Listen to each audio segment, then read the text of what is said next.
प्यारे बच्चों, आज हिंदी व्याकरण में अध्ययन करेंगे समास। तो बच्चों, भाषा में तरह तरह से शब्द बनाए जाते हैं। उपसर्ग हैं, प्रत्यय हैं, संधि है आदि से आप अच्छी तरह परिचित हैं। आपने उपसर्ग पढ़े, प्रत्यय पढ़े, संधि विच्छेद आपने पढ़ा। और आज हम जो अध्ययन करेंगे समास के बारे में हम पढ़ेंगे। और भाषा के लिए इसके द्वारा भी शब्द बनाने का कार्य किया जाता है। तो चलिए जानते हैं कैसे ये हिंदी भाषा में ये अपना योगदान देता है समास। तो सभी बच्चे ध्यान दें। समास का अर्थ संक्षिप्त होता है और समास का तात्पर्य है संक्षिप्तीकरण करना। दो या दो से अधिक शब्दों से मिलकर बने हुए एक नवीन एवं सार्थक शब्द को हम समास कहते हैं। जब दो या दो से अधिक शब्द आपस में मिलते हैं और उनसे मिले हुए जो नवीन शब्द है, जो नया शब्द है, जो सार्थक शब्द बना, उसको हम समास कहते हैं। कम से कम दो शब्दों में अधिक से अधिक अर्थ प्रकट करना समास का लक्ष्य होता है।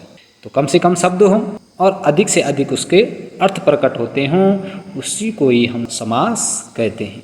अब यहाँ पर आती है समास की परिभाषा। तो इसकी परिभाषा क्या बनेगी समास की?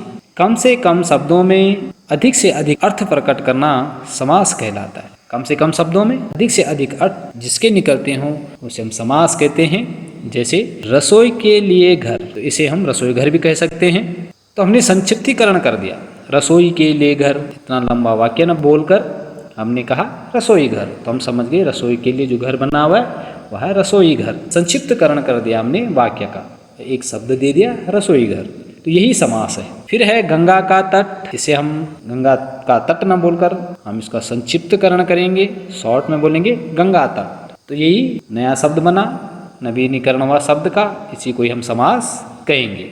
तो बच्चों, अब आता है समास के भेद। समास के मुख्य 7 भेद हैं। इसमें पहला है तत्पुरुष समास। जिस समास में बाद का अथवा उत्तर पद प्रधान होता है तथा दोनों पदों के बीच का कारक चिन्ह लुप्त हो जाता है, उसे तत्पुरुष समास कहते हैं। तो ध्यान से सुनिए, जिस समास के बाद का अथवा उत्तर पद प्रधान हो, बाद का या उत्तर पद का, दोनों पदों के बीच का कारक चिन्ह लुप्त हो जाता है, उसे तत्पुरुष समास कहते हैं। जैसे तुलसी कृत, तुलसी से कृत, इसमें बाद का पद मेन है तुलसी कृत, यानी तुलसी द्वारा जो लिखा गया है, उसके द्वारा जो रचना की गई है, तुलसी कृत। राजमहल, राजा का महल, तो इसमें उत्तर पद महत्वपूर्ण है, तो इसको हम तत्पुरुष समास कहेंगे। दूसरा है कर्मधारय समास। जिस समस्त पद का उत्तर पद प्रधान हो तथा पूर्व पद व उत्तर पद में उपमान उपमेय अथवा विशेषण विशेष्य संबंध हो, कर्मधारय समास कहलाता है।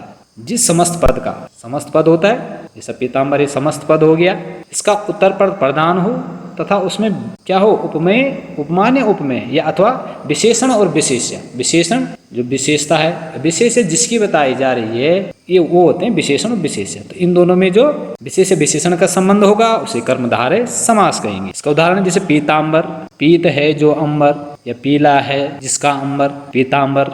दूसरा है परमेश्वर, परम है जो ईश्वर। तो इसमें क्या है, विशेषण और विशेष्य का संबंध आपस में है। पीत है जो अंबर, अंबर क्या हो गया, विशेष्य हो गया। पीत यानी पीला, पीला क्या हो गया, विशेषण हो गया।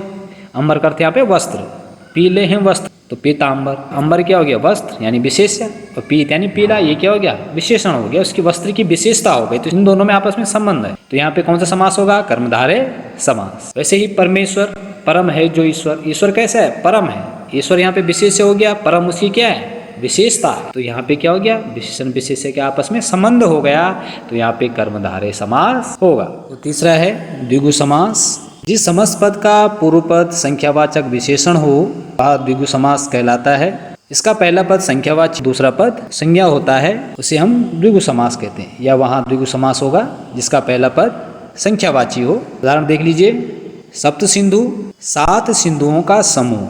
तो सप्त ये संख्यावाचक शब्द है, तो समास में बताया गया है कि इसका पहला पद कैसा हो, संख्यावाची हो। तो सप्त क्या है, संख्यावाची शब्द है, इसलिए यहाँ पे क्या होगा, द्विगु समास होगा। तो 7 सिंधुओं का समूह, सप्त सिंधु। दोपहर, तो दो जो है वो क्या है, संख्यावाची है, 2 पहरों का समूह, उसे हम क्या कहेंगे, दोपहर कहेंगे। दो जो शब्द है वह संख्यावाची है, इसलिए यहाँ पे क्या होगा, द्विगु समास होगा। नेक्स्ट है बहुव्रीहि समास। तो बच्चों, इस समास में आए पदों को छोड़कर जब किसी अन्य की प्रधानता हो तब उसे बहुव्रीहि समास कहते हैं। या वहाँ बहुव्रीहि समास होगा उस शब्द में जैसे त्रिलोचन। तो इसका समास विग्रह करेंगे, समास विग्रह करके बनेगा 3 हैं लोचन जिसके। तो 3 लोचन किसके थे? लोचन यानी आंख, नेत्र किसके थे? भगवान शिव के। ये अन्य के लिए क्या कर रहा है? हमको इशारा कर रहा है या किसी अन्य के हमें बता रहा है। तो यहाँ पे क्या होगा? बहुव्रीहि समास होगा, क्योंकि बहुव्रीहि समास में बताया जा रहा है आए पद को छोड़कर किसी अन्य की प्रधानता हो, तो वहां पे क्या होगा? बहुव्रीहि समास होगा। जैसे महावीर, महान जो वीर या महान वीर है जो कौन था? अर्थात हनुमान। तो हनुमान का पर्यायवाची महावीर है। तो ये कहाँ हमको किसी अन्य को तीसरे की तरफ बताता है, तो यहाँ पे क्या होगा? बहुव्रीहि समास होगा।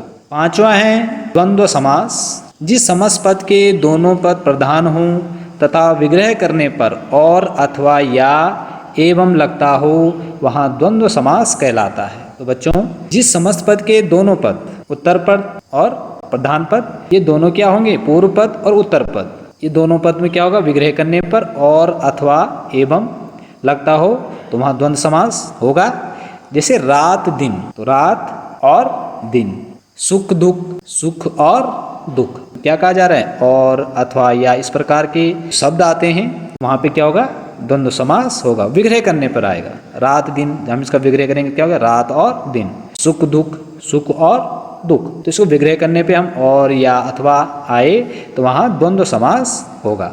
इसमें अंतिम है अव्ययी भाव समास। अव्ययी भाव का लक्षण है जिसमें पूर्व पद की प्रधानता हो और सामासिक या समास पद अव्यय हो जाए, उसे अव्ययी भाव समास कहते हैं। इसका पहला पद कैसा होना चाहिए? अव्यय शब्द होना चाहिए। जैसे प्रति, यथा, ये सब क्या हैं? अव्यय शब्द हैं। अव्यय शब्द आपको पता होने चाहिए, अव्यय शब्द कौन कौन से होते हैं, तभी आप अव्ययी भाव समास को समझ सकते हैं। इसके उदाहरण है प्रतिदिन, दिन दिन, यथाविधि, इसका समास विग्रह करेंगे विधि के अनुसार, यथाक्रम, क्रम के अनुसार। तो इसका अव्ययी भाव समास का क्या होगा? पहला पद अव्यय शब्द होगा, तो वहाँ अव्ययी भाव समास होगा।